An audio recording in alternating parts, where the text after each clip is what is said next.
اللہ جمیع الانبیاء کہ مقصد یہ نہیں تھا کہ سارے نبیوں سے پہلے انسانیت کو ثابت کیا جائے، مقصد یہ تھا کہ سارے نبیوں کی نبوت سے پہلے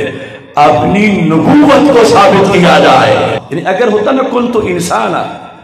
تو پھر انسانیت ثابت ہوتی، تو یہاں جتنا اہتمام نبوت کا ہے اتنا انسانیت کا نہیں، کیونکہ سرکار کی شان ہے عالم ارواح میں سارے نبیوں سے پہلے نمبر پہ نبی ہونا، اور اس کے لیے لفظ انسان بولنے سے دلیل پوری نہیں ہوتی تھی۔ تو میرے آقا علیہ السلام نے جس چیز میں جھگڑا ہونا تھا، آج جھگڑا اس میں نہیں ہے کہ پہلا انسان کون ہے، جھگڑا اس میں ہے کہ آدم علیہ السلام کی تخلیق سے پہلے بھی نبی کون ہے۔ تو میرے آقا علیہ السلام نے وہ لفظ جو آج کی شک کو دور کرے وہ لفظ بولا، کن تو نبیہ، سارے بولو کن تو نبیہ وآدم بین الروح والجسد۔ حضرت سیدنا آدم علیہ السلام کی ابھی تخلیق بھی نہیں ہوئی تھی، مجھے رب ذوالجلال اس وقت بھی نبوت عطا فرما چکا تھا۔ اس سلسلہ میں چونکہ اللہ کی توفیق سے بہت کئی سالوں تک ہم نے اس کی تحقیق کی، تو جہاں جہاں کوئی دھوکہ دیتا ہے، عوام کو نہیں علماء کو بھی، وہ باتیں میں اختصار سے ذکر کر دوں۔ یعنی وہ جو فیصل آباد کا مولوی ہے وہ کہتا ہے کہ یعنی جب اس سے کوئی کہے کہ تم تو 40 سال پہلے سرکار کی نبوت نہیں مانتے، تم تو عالم ارواح میں سرکار کی نبوت نہیں مانتے، کہتا ہے میں مانتا ہوں بلکہ میں تو ختم نبوت بھی مانتا ہوں عالم ارواح میں۔ کیسے کہ میں مانتا ہوں کہ اللہ کے علم میں تھا، اللہ کے علم میں مانتا ہوں، فرشتوں میں چرچا تھا، کس چیز کا، نبوت کا، کیا مل گئی؟ نہیں کہ انہیں سب سے آخر میں 40 سال کے بعد ملے گی، یہ آگے اس کا ایمان ہے۔ یعنی کہنے میں کہے گا میرا بھی وہی مذہب ہے، میں بھی تو اعلی حضرت کے موقف پر ہوں، میرا بھی یہ مذہب ہے۔ اب اس کا ہم نے جو تعاقب کیا اسے لاجواب کیا، تو یہ پردہ اٹھا کے جو ہر کسی کے سامنے وہ فراق کر رہا تھا کہ اللہ کے علم میں ہونا نبوت کا یہ اور ہے، لوح محفوظ میں لکھا ہونا نبوت کا یہ اور ہے، اور نفذ الامر میں سرکار کو نبوت کا دیا جانا یہ اور ہے۔ ہمارا اس بات میں جھگڑا ہے کہ آپ کو وجود عینی خارجی میں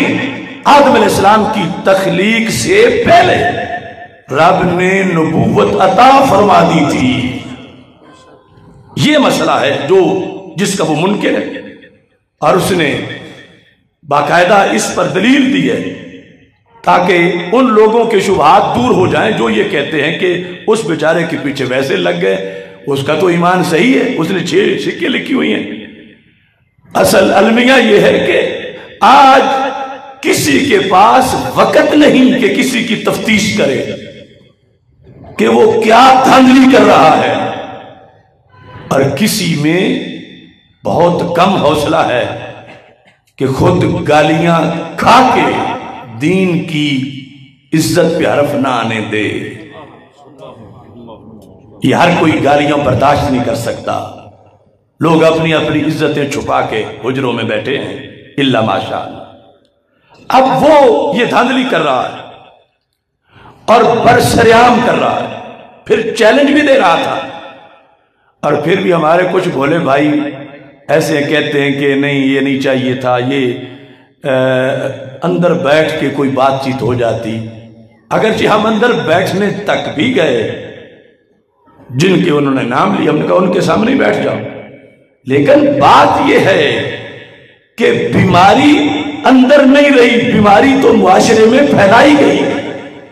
وہ کتنے عقل مند لوگ ہیں کہ بیماری پھیلانے والوں پر تو پابندی نہیں لگاتے، اور علاج کرنے والوں کو کہتے کہ اب نہیں کچھ نہ کہو، اپنا بندہ ہے۔ تو یہ تو بہت غلط بات ہے۔ اور کوئی یہ کہتا ہے تمہارے لیول کا نہیں، میں نے کہا یہ بھی عجیب منطق ہے کہ ہم صرف اپنا لیول ہی دیکھتے رہیں اور ادھر ملت کی فصلیں اجڑ جائیں۔ تو ہم نے تو یہ دیکھنا ہے کہ دین کا، ملت کا نقصان ہو رہا ہے اور ایک غلط عقیدہ پھیلایا جا رہا ہے، اور صرف عقیدے کی غلطی تک نہیں، 14 صدیوں کے اکابر پر کفر کا فتویٰ لگایا جا رہا ہے۔ کیوں؟ یہ کہہ کر کہ اگر تم اول النبیین مانو گے نبی علیہ السلام کو تو پھر ختم نبوت کے تم منکر ہو گئے ہو، کیونکہ جو اول ہوتا ہے وہ آخر نہیں ہوتا۔ تو یہ کس کس کو کہا جا رہا ہے؟ یہ 14 صدیوں کے اماموں کو کہا جا رہا ہے۔ تو ختم نبوت کا منکر کیا مسلمان رہتا ہے؟ تو اب مسئلہ یہاں تک پہنچ گیا کہ سنی گھرانے کا ایک فرد فکر رضا کا لنگر کھا کے اب اسی درخت فکر رضا پہ کلاڑا چلا رہا ہے، اور متوالے فکر رضا کے انہیں خبر ہی نہیں کہ کیا ہو رہا ہے۔ کہاں تک نوبت پہنچی ہے؟ یہ بات ابن تیمیہ بھی نہ کر سکا، کوئی نجدی بھی نہ کر سکا، اور کوئی آج سے پہلے کے دیوبند کے اکابر میں سے بھی کوئی یہ بات نہ کر سکا اہل سنت کے خلاف کہ اگر تم سرکار دو عالم صلی اللہ علیہ وسلم کو نبی، اول النبیین، آدم علیہ السلام کی تخلیق سے پہلے ان کو نبی تم مانو گے تو تم پھر منکر ختم نبوت ہو۔ اتنا بڑا الزام تو ہم اہل سنت کو بڑے سے بڑے دشمن بھی نہیں دے سکے، جو اہل سنت کے میلاد کے